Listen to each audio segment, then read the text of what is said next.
Hey everyone, welcome back to the channel. Before we get things started, be sure to leave a like and subscribe to the channel if you're new. And once you're subscribed, ring that bell so you're ready for your favorite team's preview video. With that being said, today we have a season preview for the West Virginia Mountaineers. Coming off a 5-7 season, Neil Brown is entering a make it or break it year.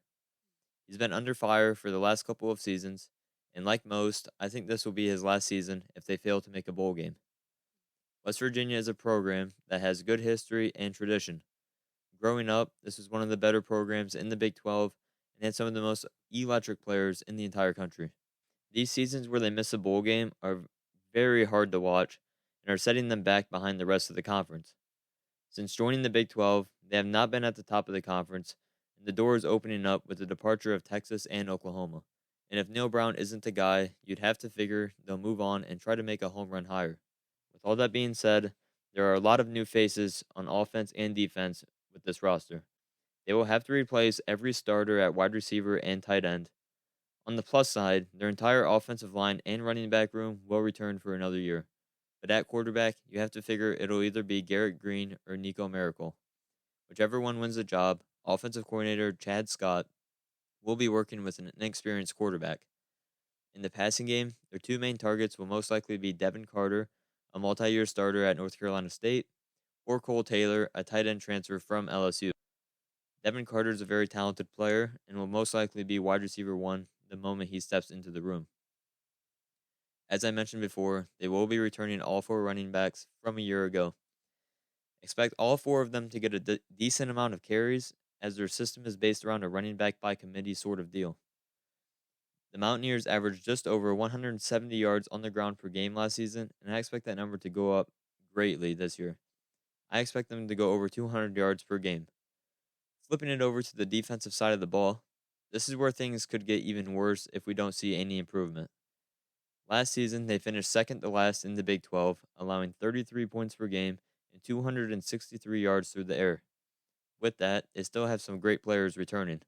Their linebacker unit should be the heartbeat of their defense and one of the better groups in the Big 12. I like the group they have, especially Lee Kipogba. I apologize if I said that wrong, who tallied 92 tackles a season ago.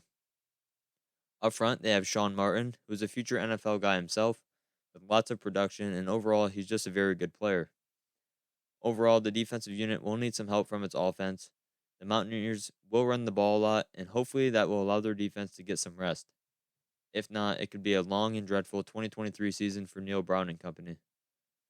I want to end the video by just taking a quick look at their schedule and setting some realistic expectations. They start off with a game at Penn State, Duquesne, Pitt, Texas Tech, on the road at TCU, followed by a bye, and then they play Houston, Oklahoma State, UCF, BYU, Oklahoma, Cincinnati, and Baylor. So in the new Big 12, they do play UCF, Houston, BYU, and Cincinnati. They play all four of the new teams in year one. And even the out-of-conference schedule is by no means a cakewalk. Traveling to Penn State and then obviously the rivalry game against Pitt, those two games are going to be very challenging. They draw every newcomer to the Big 12, as I mentioned. They avoid playing Texas, which should be seen as a plus, and they also don't have to play the Big 12 champs in Kansas State.